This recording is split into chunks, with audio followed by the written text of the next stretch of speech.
नमस्कार। आप सबका पुनः राजकीय विधि महाविद्यालय बूंदी के YouTube चैनल के माध्यम से हार्दिक स्वागत और अभिनंदन। जैसा कि मैंने आपको बतलाया कि जो अनुच्छेद 21 है, उस अनुच्छेद 21 में एक खंड था 1950 से लेकर के 1976, जब तक कि मेनका गांधी का केस डिसाइड नहीं हुआ। 1978 नहीं, और 1978 एकदम से नए परिवर्तित रूप में अनुच्छेद 21 हमारे सामने आया। 1978 से पूर्व यदि कोई कानून विधायिका के द्वारा पारित कर दिया था, उसकी प्रक्रिया का पालन करते हुए यदि उसको पारित कर दिया था, तो ऐसी स्थिति में न्यायपालिका उसकी संवैधानिकता की जांच न करते हुए और उसको वैध मान लेती थी। लेकिन जब कोई कार्यपालिका के आदेश के माध्यम से यदि किसी व्यक्ति के प्राण एवं दैहिक स्वतंत्रता को छीना जाता था, तब न्यायालय जरूर उसमें हस्तक्षेप करता था और उसके पीछे विधि का बल न होने के कारण उसको असंवैधानिक घोषित कर देता था। इसके संबंध में एक महत्वपूर्ण केस है खड़क सिंह बनाम उत्तर प्रदेश राज्य, AIR 1963, 1963 सुप्रीम कोर्ट। इस मामले में पिटिशनर खड़क सिंह के ऊपर डकैती का आरोप लगता था। वो जो है पश्चिमी उत्तर प्रदेश में डकैती डालने के अपराध के लिए ये मानता था कि एक माफिया है और इसकी कार्रवाइयों में संलिप्त रहता है। जब भी डकैती होती, पुलिस उसके घर जाती और देखती कि खड़क सिंह घर पे है या नहीं। उत्तर प्रदेश पुलिस विनिमय के अधीन उत्तर प्रदेश ने उसे निगरानी में रखा। जब भी पुलिस इस तरह की कोई वारदात होती, उसको या तो थाने बुलाया जाता या उसके घर जा कर के ये देखा जाता कि वास्तव में खड़क सिंह वहाँ पर विद्यमान है या नहीं। ऐसी स्थिति में उसकी प्राण एवं दैहिक स्वतंत्रता का अतिक्रमण होता था, जो कि बिना किसी विधिक प्राधिकार के जय किया जाता था। सर्वोच्च न्यायालय ने मन बनम एलियनास का जो केस है 1876 का USA का, उसको ध्यान में रखते हुए ये कहा कि अनुच्छेद 21 में प्रयुक्त प्राण शब्द के अर्थ में केवल पशु व जीवन नहीं, बल्कि यह सभी सीमाओं के और सुविधाओं तक विस्तृत है। इसके द्वारा जीवन का उपयोग किया जाता है। यह अनुच्छेद शरीर के अंग भंग करने का निषेध करता है। यह सच है कि अनुच्छेद 21 में प्रयुक्त स्वतंत्रता के पहले दैहिक विश्लेषण लगा हुआ है, किंतु यह विश्लेषण इस शब्द के अर्थ को सीमित करने के लिए नहीं, वरन इसका उपयोग अनुच्छेद 19 में दी गई स्वतंत्रता के अंतर को स्पष्ट करने के लिए किया गया है। अतएव गिरफ्तार व्यक्ति की व्यक्तिगत स्वतंत्रता पर विधि द्वारा प्राधिकृत निर्बंधनों को ही लगाए जा सकते हैं। अर्थात प्राण एवं दैहिक स्वतंत्रता यदि छीनी जाए तो वो इस प्रकार से होगी कि वह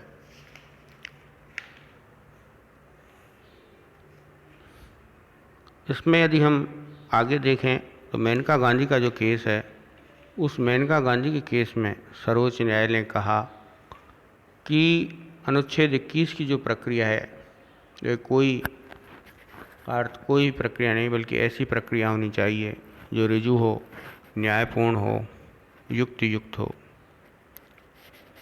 युक्त का सिद्धांत अनुच्छेद 14 का आवश्यक तत्व है। किसी व्यक्ति को उसके मूल अधिकारों से वंचित करने के लिए विहित प्रक्रिया युक्त होनी चाहिए।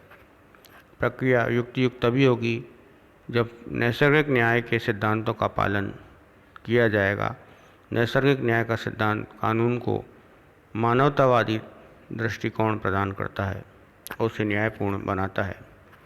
किसी व्यक्ति को पासपोर्ट को वापस लेने से पहले उसे सुनवाई का अवसर देना नैसर्गिक न्याय का एक आवश्यक तत्व है। इस प्रकार अनुच्छेद 21 के अंतर्गत किसी व्यक्ति को उसकी संपत्ति से वंचित करने के लिए 3 शर्तों का पूरा होना आवश्यक है। विद्यमान विधि होनी चाहिए। विद्यमान विधि के साथ साथ विधि इस प्रकार की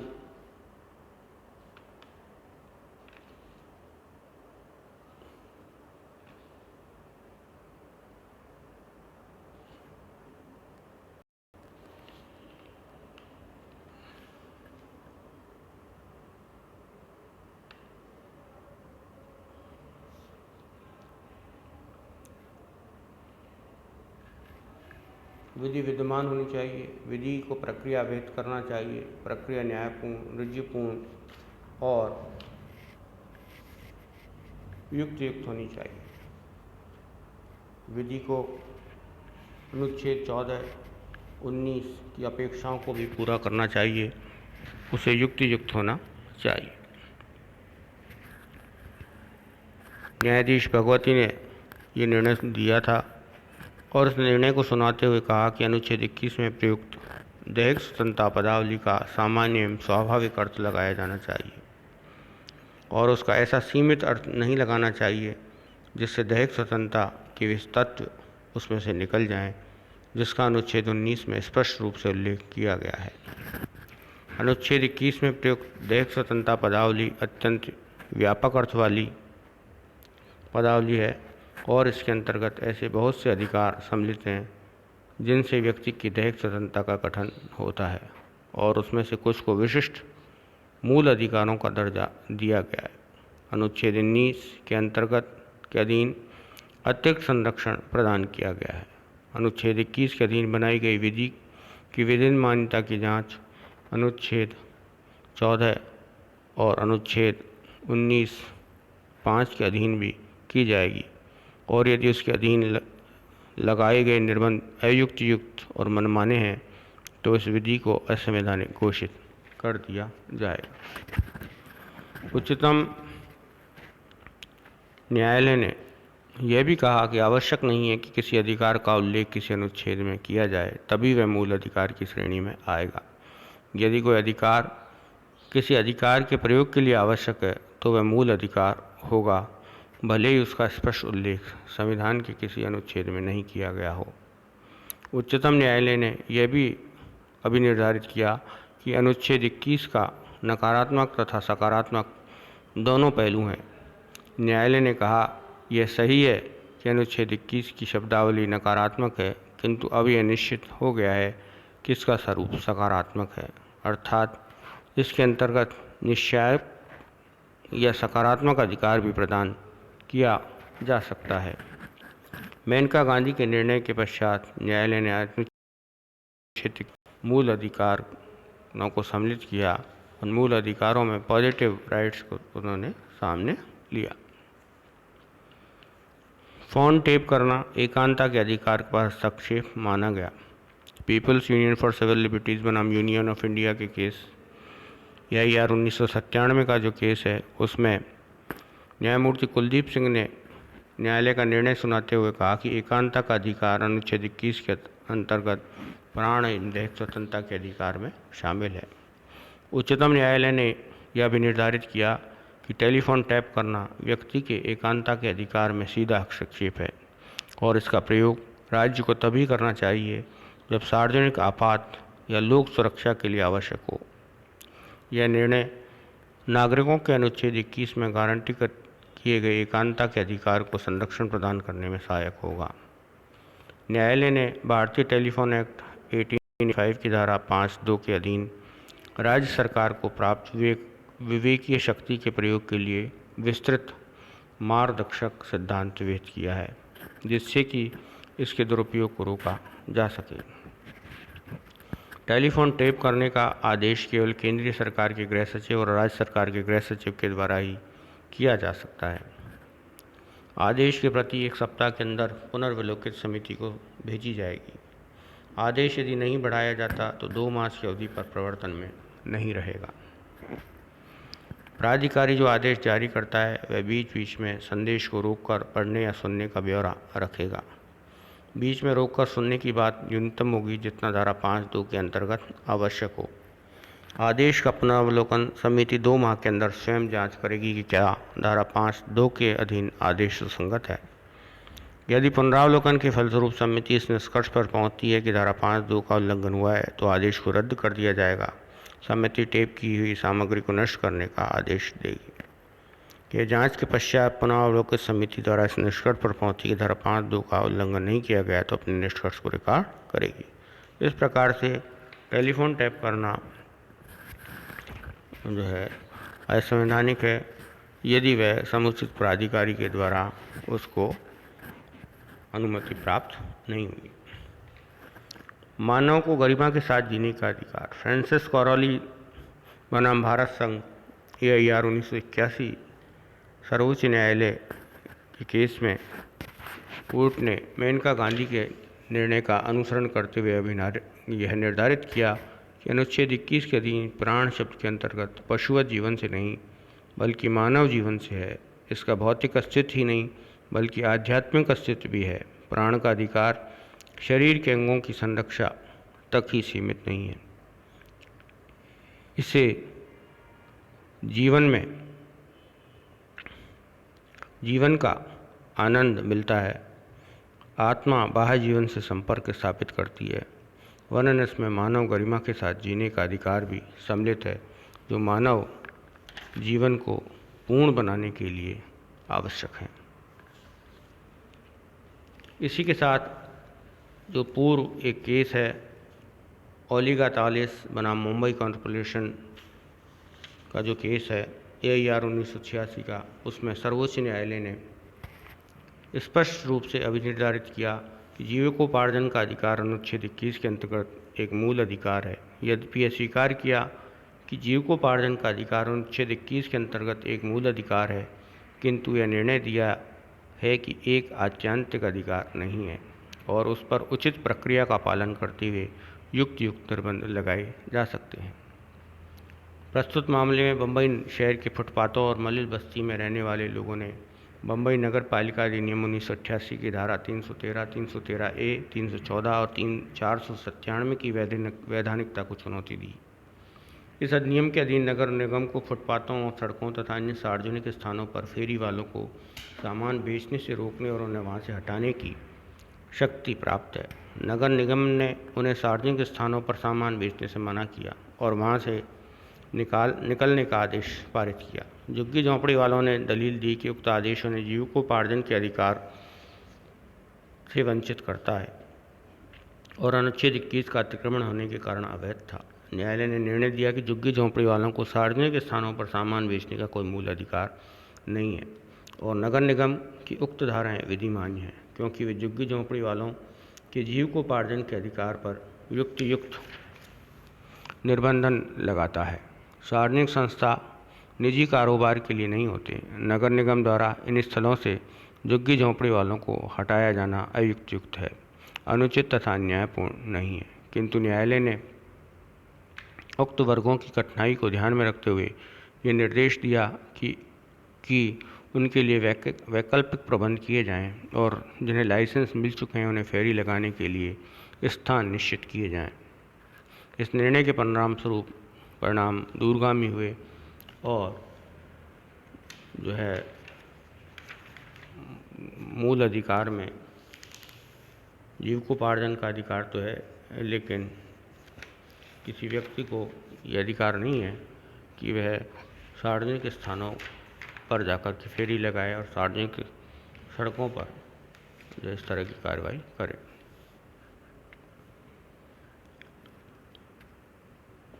इसी तरह का एक केस सुखमय मृत्यु जिसमें खुद मृत्यु के बारे में निर्णय लिया गया था।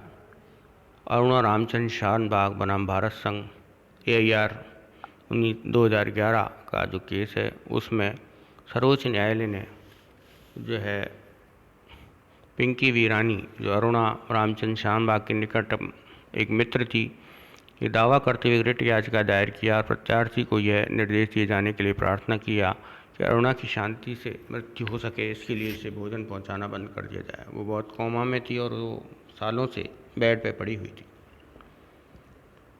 और कोर्ट ने इस निर्णय को देते हुए कहा, मिर्ज़ा गालिब का एक शेर लिखा, मरते हैं आरज़ू में मरने की, मौत है, मौत आती है पर आती नहीं। मरते हैं आरज़ू में मरने की, मौत आती है पर नहीं आती। तथ्य ये है कि Aruna king Edward memorial hospital Parel Mumbai में नर्स थी। उस पर चिकित्सालय के एक मेहतर द्वारा कुत्ते की एक चेन उसे गर्दन में लपेटकर और उसे पीछे की ओर झटके से खींचकर हमला किया गया। उसने उसका बलात्कार करने का प्रयत्न किया, किंतु जब उसने देखा कि उसे धर्म हो रहा है तो उसने गुदा मैथुन कर दिया। इस दौरान वह हिल डुल न सके, इसलिए उसने चेन से उसकी गर्दन के चारों ओर मरोड़ दिया। अगले दिन एक सफाई वाला रक्त से लथपथ अचेत स्थिति में फर्श पर पड़ा हुआ पाया। यह भी कथित किया गया कि कुत्ते की चेन से गला घुटने के कारण दिमाग को ऑक्सीजन पहुंचना बंद हो गया तथा उसका दिमाग क्षतिग्रस्त हो गया। कॉर्टेक्स या दिमाग के किसी अन्य भाग को क्षति हुई थी तथा दिमाग के स्टेम को आंतरिक चोट पहुंची थी तथा सर्वाइकल कॉर्ड में भी चोट पहुंची थी। घटना उस समय की जब वह लगभग 36 वर्ष की थी और न्यायालय का निर्णय दिए जाने के समय उसकी आयु 60 वर्ष थी। उसकी शारीरिक स्थिति बहुत कमज़ोर अभिकथित की गई। वह एक ढांचे की तरह रह गई थी तथा भार में पंख की तरह रह गई थी। उसके बेड सोर्स हो गए थे तथा सतत निष्क्रिय स्थिति में थी। उसका मस्तिष्क वास्तव में मृत हो चुका था। उसे केवल कुचलकर भोजन उसके मुंह में रख कर दिया जा सकता था। उच्चतम न्यायालय द्वारा गठित चिकित्सकों की समिति द्वारा प्रस्तुत रिपोर्ट के आधार पर पाया गया कि अरुणा का कुछ मस्तिष्क सक्रिय था, यद्यपि वह बहुत कम था। वह अपने इर्द गिर्द लोगों को पहचानती थी और अपनी पसंद या नापसंद कुछ गले की आवाज़ से और अपने हाथ में जो कुछ हिल डुल कर व्यक्त की जा सकती थी। वह अपनी पसंद का भोजन मछली व चिकन सूप पाने पर मुस्कराती थी। उसकी नाड़ी की गति, श्वास की गति, रक्तचाप सामान्य थे। वह अच्छी तरह पलकें चला सकती थी और अपने चिकित्सकों को देख सकती थी। मुंह के द्वारा भोजन खिलाए जाने पर वह एक चम्मच भर पानी, कुछ शक्कर तथा मसला हुआ केला ले पाती थी।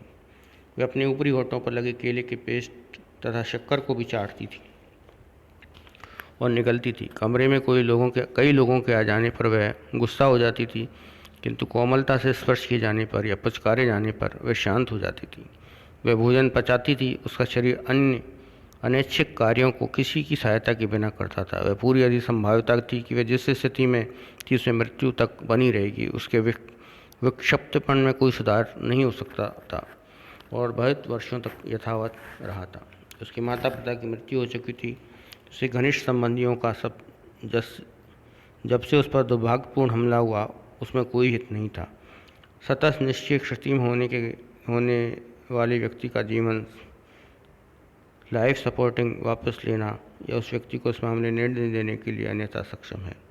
उच्चतम न्यायालय के 2 न्यायाधीशों, न्यायाधीश मार्कंडेय काटजू तथा न्यायाधीश ज्ञानसुधा मिश्र के माध्यम से निष्क्रिय सुख मृत्यु की अनुमति विधि प्रतिपादित किया, जो इस विषय पर संसद के द्वारा कानून बनाने तक बनी रहेगी। जीवन समर्थन बंद करने का निर्णय या तो माता पिता या पति पत्नी यानी घनिष्ठ मित्रों द्वारा लिया जाए। इसमें सभी की अनुपस्थिति में ऐसा निर्णय निकटतम मित्र या रूप में कार्य करते हुए एक व्यक्ति के द्वारा अथवा व्यक्तियों के समूह के द्वारा भी लिया जा सकता है। यह रोगी की देखरेख करने वाले चिकित्सकों द्वारा भी लिया जा सकता है। फिर भी निर्णय रोगी के सर्वाधिक हित में सावधानीपूर्वक लिया जाना चाहिए। ये चिकित्सालय के कर्मचारी थे जो लंबे समय से अरुणा की देखरेख कर रहे थे, जो वास्तव में उसके मित्र थे। इस प्रकार का निर्णय ले सकते थे, किंतु उन लोगों ने स्पष्ट रूप से अरुणा को जीवित रखे जाने की इच्छा व्यक्त किया था। यदि चिकित्सालय के कर्मचारी भविष्य में किसी समय अपना मन बदल लेते हैं तो उन्हें मुंबई उच्च न्यायालय को जीवन समर्थन वापस लेने के लिए आवेदन करना पड़ेगा। यदि जीवन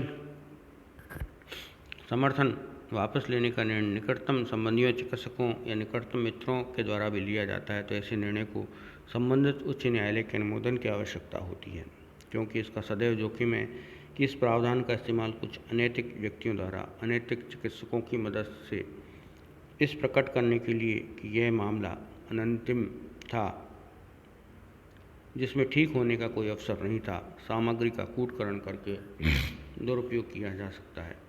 इस रोगी के संरक्षण, चिकित्सकों, संबंधी और निकटतम मित्र तथा रोगी के परिवार तथा लोग को पुनः विश्वास दिए जाने के हित में ये पेरेंट्स फैक्ट्रिया सिद्धांत डॉक्ट्रिन ऑफ पेरेंट्स फैक्ट्रिया के अनुसार भी है, जो कि विधि का सुविख्यात सिद्धांत है। उच्चतम न्यायालय संविधान के अनुच्छेद 226 के अधीन ऐसी सक्षम व्यक्ति का जीवन संरक्षण वापस लिया जाना स्वीकृत कर सकता है। संविधान के अनुच्छेद 226 के अधीन उपयुक्त आदेश निर्देश देने के लिए रिट के लिए प्रार्थना करते हुए आदेशों को पारित किए जाने के लिए याचिका की जा सकती है।